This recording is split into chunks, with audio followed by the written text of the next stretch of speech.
আজকে সন্ধ্যার টিফিনে চায়ের সঙ্গে একটা চটপটি মুড়ি মাখা করব। চলুন। মুড়ি মাখার জন্য নিয়ে নিয়েছি সিদ্ধ আলু, গন্ধরাজ লেবু, কাটা পেঁয়াজ, ভিজানো ছোলা, মটর, কাঁচা লঙ্কা। এছাড়া আছে শশা কুচি, চানাচুর আর মুড়ি। চলুন। একদম প্রথমে আচারের তেল দিয়ে মুড়িটাকে মেখে নেব।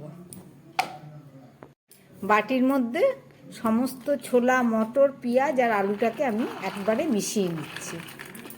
দিয়ে দিচ্ছি গন্ধরাজ লেবুর রস। এবারে দিয়ে দিচ্ছি বিট লবণ আর এই লঙ্কা পোড়া দিয়ে এটাকে খুব ভালো করে আমি মাখিয়ে নিচ্ছি। বিট লবণ, লঙ্কা দিয়ে এগুলোকে খুব ভালো করে আমি একটা চাট করে নিলাম। এবারে আমতেল দেওয়া মুড়িটাকে খুব ভালো করে মিশিয়ে নিলাম।